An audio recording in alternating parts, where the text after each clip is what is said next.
History textbooks proudly state, America won the space race thanks to the genius of recruited Nazi engineers like Werner von Braun. This is the official version, a brilliant smokescreen. But few know what was happening in the shadows of Operation Paperclip, behind the closed doors of military bases.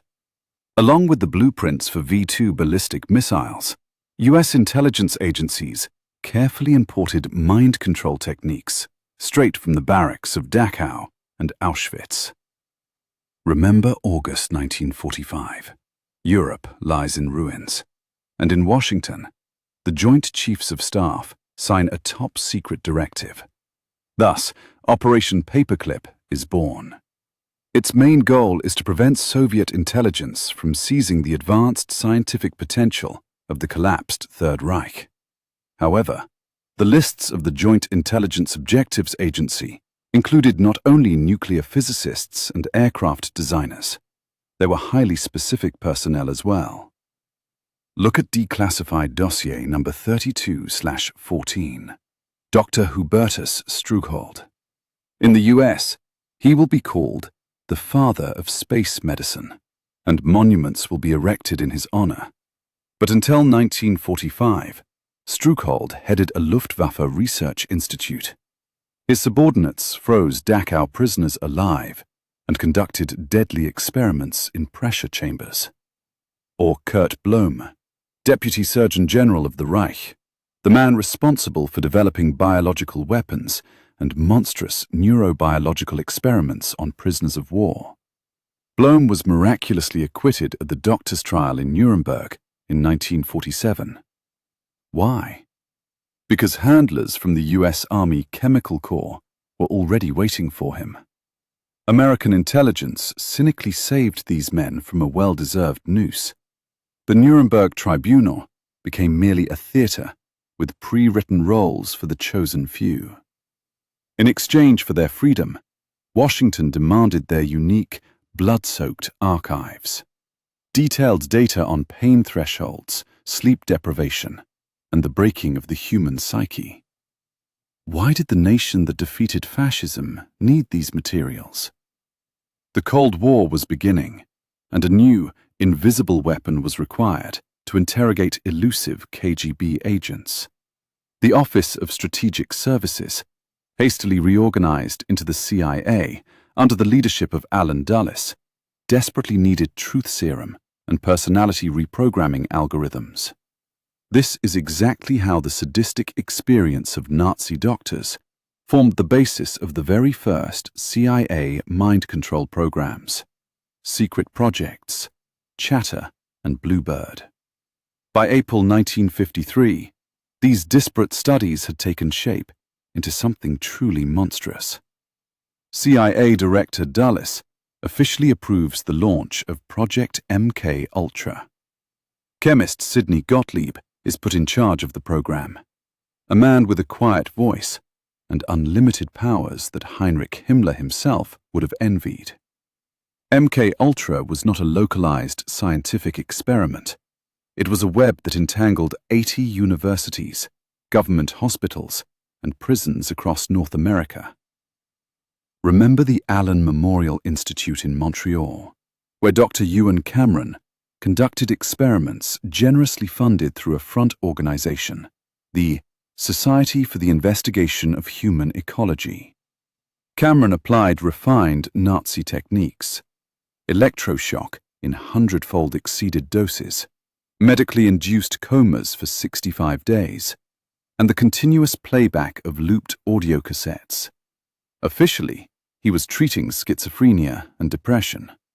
In reality, he was wiping patients' personalities down to a blank slate, trying to record new behavioral patterns onto it. The test subjects had no idea they were participating in a CIA program. They were stripped of their memories, turned into perfect, obedient zombies for the hidden needs of intelligence. In the basements of CIA safe houses in San Francisco, agents tested LSD on unsuspecting citizens as part of the cynical Operation Midnight Climax.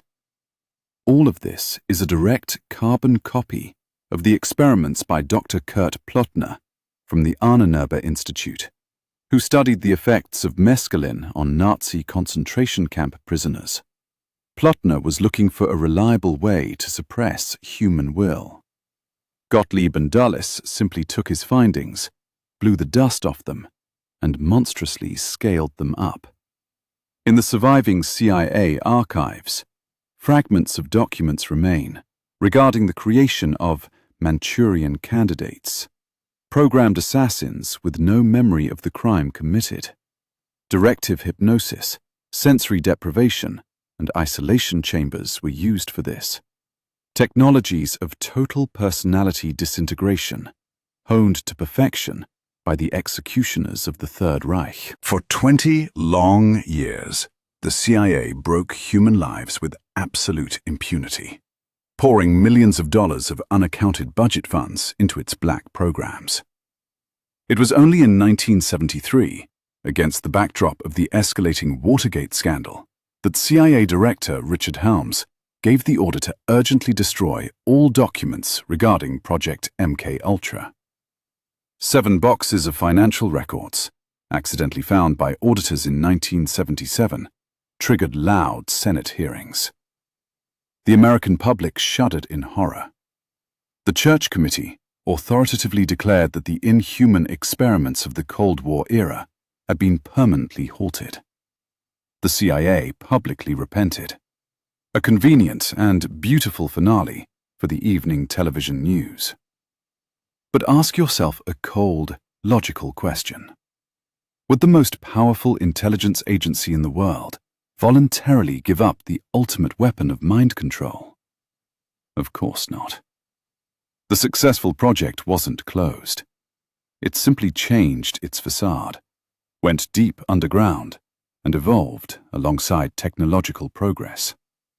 The crude chemical drugs and painful electroshocks of the 60s gave way to incredibly subtle, invisible tools of digital social engineering. Look at modern institutes for the study of mass communications. Their algorithms analyze and shape your opinion before you even have time to realize it. The fundamental principles of sleep deprivation and sensory overload haven't disappeared. Today, they are elegantly sewn into the endless scrolling news feeds and smartphone push notifications. Information noise blocks critical thinking just as effectively as Dr. Cameron's heavy, medically induced comas in his Montreal laboratory. You no longer need to inject psychotropic substances to erase the historical memory of a nation. Correct algorithmic targeting and the rewriting of digital archives are enough. Do you naively think that Silicon Valleys and big tech corporations developed on their own, in the pure vacuum of a free market? Consult the financial reports. The venture capital fund, In-Q-Tel, created by the CIA in 1999, directly sponsored the developers of the algorithms for the first search engines and global positioning technologies. Total and mass collection of personal data is the very behavioral control that Sidney Gottlieb so passionately dreamed of. Only now, it is absolutely voluntary. Every click of yours, every emotion left online, is neatly folded into a server profile. This is the perfect psychological matrix for predicting the actions of the masses. Nazi doctors crudely tried to program individuals through unbearable pain and fear. The modern heirs of their ideas program billions through digital comfort and quick dopamine. The illusion of absolute freedom of choice has become the most perfect prison for the human mind, a prison in which the inmates themselves carefully guard their virtual cells. Remember the recent Cambridge Analytica scandals?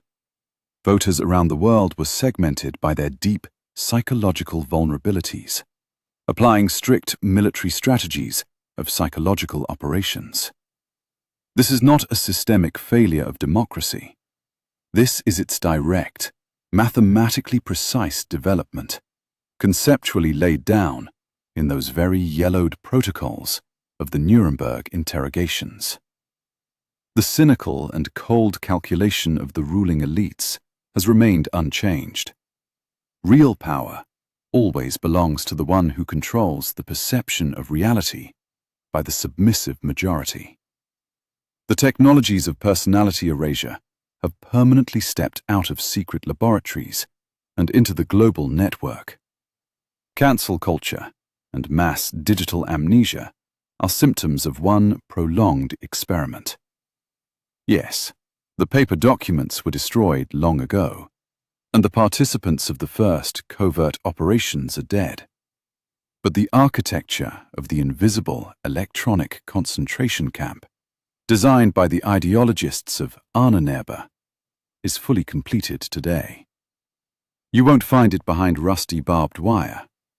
This invisible architecture is deeply embedded in cloud data servers, learning neural networks, and your personalized recommendation algorithms. The top secret directive of 1945 worked flawlessly. The savage manipulation tools of the Third Reich were not just preserved by intelligence agencies. They became our new global standard. Just look around. We live in a world that was methodically and cold-bloodedly designed by men who escaped the gallows at the Nuremberg trials. And the most terrifying thing in this tangled historical puzzle is not that the CIA once secretly funded torture and illegal experiments on its own citizens. The most terrifying thing is the realization of the indisputable fact that Project MKUltra was actually never closed, but instead culminated in absolute, unprecedented, and deafeningly quiet success.